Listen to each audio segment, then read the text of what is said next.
Hello, good morning, नमस्कार। मैं दीपक सिंह स्वागत करता हूं आप सबका एक बार फिर से द स्टडी मेल के इस यूट्यूब चैनल पे। चलिए, आज हम लोग बायोलॉजी के दूसरे चैप्टर को लेके फिर आगे बढ़ेंगे। इसके सेकेंड पार्ट को फिर लेके आगे बढ़ते चलेंगे। चलिए, इसके सेकेंड पार्ट को हम लोग आगे सीखते हैं, ठीक है। पिछले दिनों हम लोगों ने सीख लिया था कि पौधों और जंतुओं में श्वसन क्रिया के बारे में अंतर हम लोग जान गए थे कि पौधे और जंतुओं में श्वसन क्रिया किस प्रकार होती है, कैसे कैसे होती है, उसके बारे में समझ गए थे, ठीक है ना। तो चलिए, उसके बाद आगे समझते हैं। एक अगला क्वेश्चन यहाँ से ये उठता है कि जंतुओं में श्वसन की क्रियाविधि तीव्र गति से संपन्न तीव्र होती है क्यों? तीव्र होती है क्यों? ठीक है, यहाँ से ये प्रश्न उठता है कि जंतुओं में श्वसन की क्रियाविधि तीव्र गति से संपन्न होती है, ठीक है।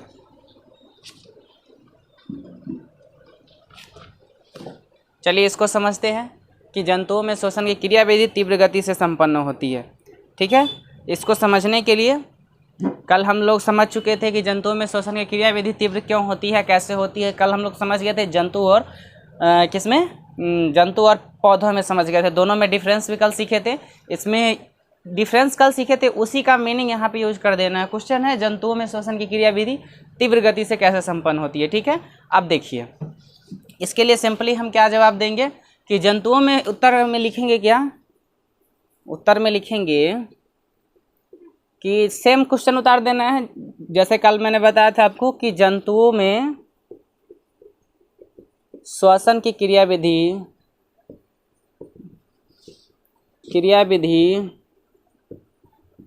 तीव्र गति से संपन्न होती है। ये लिखना है, सेम क्वेश्चन उतारना है, ठीक है।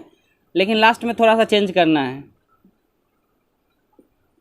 संपन्न होती है जो निम्नलिखित है, इतना लिखना है, ठीक है। जो निम्नलिखित है, निम्नलिखित के बाद ऐसे दे देना है। मैं आपको क्वेश्चन के साथ साथ वो लिखने का तरीका भी बता रहा हूँ, ठीक है, जो आपको बोर्ड एग्जाम में बहुत ही इंपॉर्टेंट रोल प्ले करेगा, ठीक है।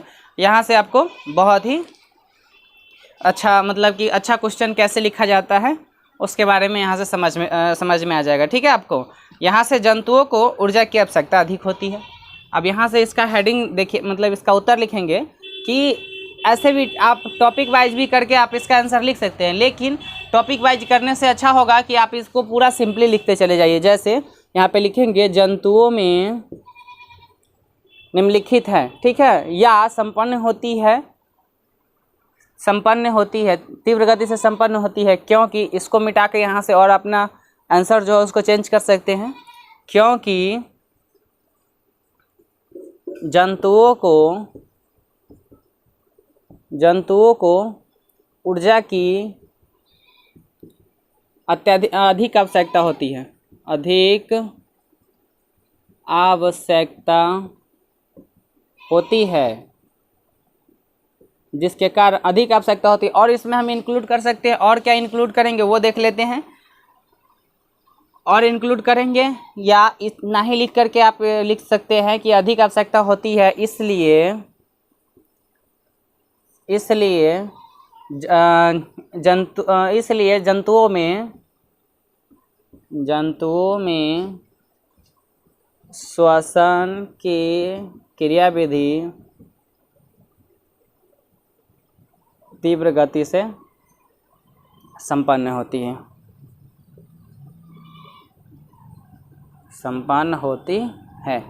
ठीक है। यहाँ तक हम लोग समझ गए कि जंतुओं में श्वसन की क्रियाविधि तीव्र गति से होती है क्यों, ठीक है। यहाँ तक हम लोग समझ गए हैं। चलिए, इससे आगे समझते हैं। इससे आगे जो है अगला है हेडिंग हम लोग का कि मछलियों में श्वसन किस प्रकार होती है। तो कल मैंने बताया था अगला यदि यहाँ पे ऑब्जेक्टिव निकल के आता है, वो ऑब्जेक्टिव यहाँ से समझ लेंगे कि मछलियों में श्वसन की क्रियाविधि किसके द्वारा संपन्न होती है। तो किसके द्वारा संपन्न होती है? तो गिल्स के द्वारा संपन्न होती है। किसके द्वारा? गिल्स के द्वारा संपन्न होती है। यहाँ से उसका आंसर हो जाएगा गिल्स, ठीक है। अब अगले टॉपिक की ओर बात करते हैं। अगला टॉपिक क्या है कि मच्छर टिड्डा तथा तिलचट्टा। क्वेश्चन यहाँ से इसको मैं मिटा देता हूँ। ठीक है, आप नोट करिए, यहाँ से क्वेश्चन यहाँ से निकालेंगे कि मच्छर, टिड्डा तथा तिलचट्टा, तिलचट्टा। ठीक है, ये हो गया मच्छर, टिड्डा तथा तिलचट्टा। ठीक है, तिलचट्टा जो घरों में देखते होइएगा कि जब आप पुराने बुक वुक रखते होइएगा तो उसमें मकड़ी टाइप का जो रेड कलर का होता है वही तिलचट्टा होता है। ठीक है, मच्छर तो जानते ही होइएगा। तो उसमें श्वसन की क्रियाविधि किसके द्वारा संपन्न होती है? तो इसमें श्वसन की क्रियाविधि जो होगा ट्रैकिया, किसके द्वारा? ट्रैकिया द्वारा संपन्न होगा। ठीक है, ट्रैकिया द्वारा संपन्न होगा। ठीक है, यहाँ से आप इसका ऑब्जेक्टिव ये बनेगा कि मच्छर, टिड्डा तथा तिलचट्टा में श्वसन की क्रियाविधि किसके द्वारा संपन्न होती है? तो किसके द्वारा? ट्रैकिया के द्वारा संपन्न होती है। अब बात उठता है, यहाँ से हम लोग का प्रश्न उठेगा कि ट्रैकिया है क्या? ट्रैकिया क्या है? यहाँ से क्वेश्चन उठेगा कि ट्रैकिया आखिर है क्या? तो ट्रैकिया के बारे में समझते हैं। ट्रैकिया जो होता है, कीटों के अंदर हवा भरी शाखित नालिका पाई जाती है। ये जो कीट पतंग, ये सब क्या है? कीट है। ये सब क्या है? कीट है। तो इसके अंदर हवा भरी, जिससे ये हवा अपना अंदर लेता है, हवा भरी एक शाखित नालिका होती है। क्या होती है? शाखित नालिका होती है, जिससे क्या कहेंगे? ट्रैकिया कहेंगे। क्या कहेंगे?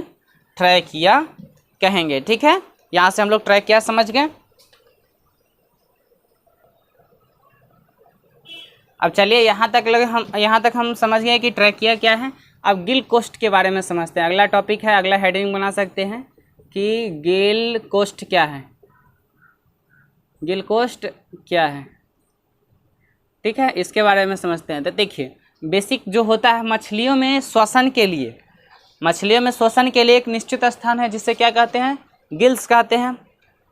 गिल्स कहते हैं। ठीक है, अब देखिए, जो गिल्स कोष्ठ जो होता है, मछलियों का गिल्स एक चपटी थैली जैसी रचना होती है, जो चपटा हुआ, एकदम चपटा हुआ इस तरीके का रहता है। चपटी थैली जैसी रचना होगी, जिसमें जो है ना वो क्या होगा कि श्रृंखलाबद्ध तरीके से पीछे की ओर मुड़ी रहती है। हाँ, तो हम लोग समझ रहे थे कि गिल कोष्ठ क्या है। ठीक है, गिल कोष्ठ के बारे में हम लोग समझ रहे थे। मछलियों में श्वसन के लिए एक चपटी थैली जैसी पीछे की ओर एक रचना बनी होती है, जिसे क्या कहते हैं? गिल कोष्ठ कहते हैं। ठीक है, जिसे हम क्या कहेंगे? गिल कोष्ठ कहते हैं। ये पीछे की ओर व्यवस्थित रहता है। मछलियों में पीछे की ओर चपटी थैली जैसी, यानी कि चपटा रहता है, दोनों आपस में क्या रहेगा? चपटा सटा हुआ रहता है, उसे हम क्या कहेंगे? गिल कोष्ठ कहते हैं। इसका मैं परिभाषा लिख देता हूँ। लिखिए, क्वेश्चन है गिल कोष्ठ क्या है? ठीक है, उत्तर में लिख लीजिए। उत्तर में लिखिए,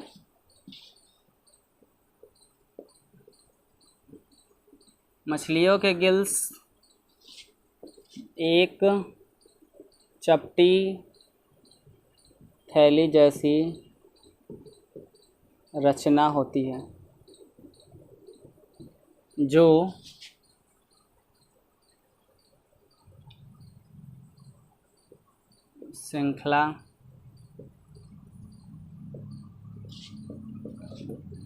श्रृंखलाबद्ध तरीके से पीछे की ओर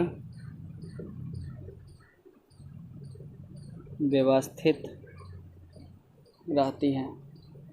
ठीक है, श्रृंखलाबद्ध तरीके से पीछे की ओर व्यवस्थित रहती है, उसे गिल्स कोष्ठ कहते हैं। या गिल्स कोष्ठ, हाँ सही है दोनों। ठीक है, ये आपका परिभाषा हो गया, नोट कीजिए इसको।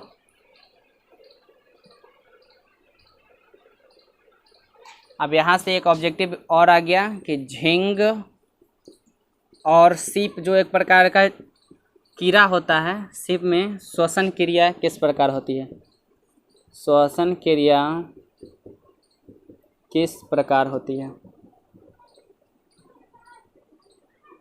ठीक है, उसमें भी होता है, उसमें उत्तर में लिखिए, उसमें होता है गिल्स द्वारा, उसमें भी। ठीक है, नोट कीजिए इसको।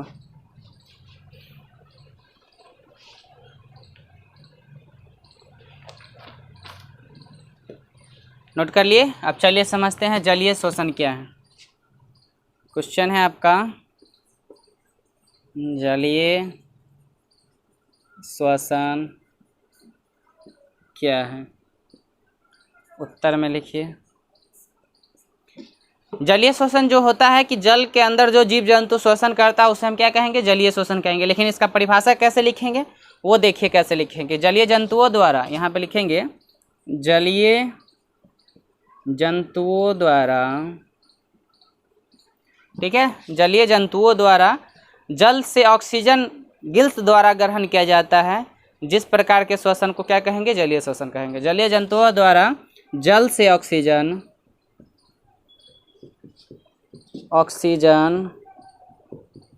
गिल्स द्वारा ग्रहण किया जाता है। इस प्रकार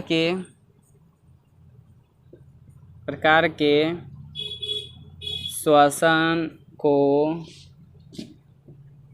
जलीय श्वसन कहते हैं। ठीक है, देखिए जलीय श्वसन के बारे में समझते हैं कि जलीय श्वसन क्या है। जलीय जंतुओं द्वारा, ठीक है, जल में ऑक्सीजन गिल्स द्वारा ग्रहण किया जाता है। तो इस प्रकार के श्वसन को क्या कहेंगे? कि जलीय श्वसन कहेंगे। जो जल में ऑक्सीजन जो लेता है वो गिल्स द्वारा, तो वही एक प्रक्रिया है जिस प्रक्रिया को क्या कहेंगे? जलीय श्वसन।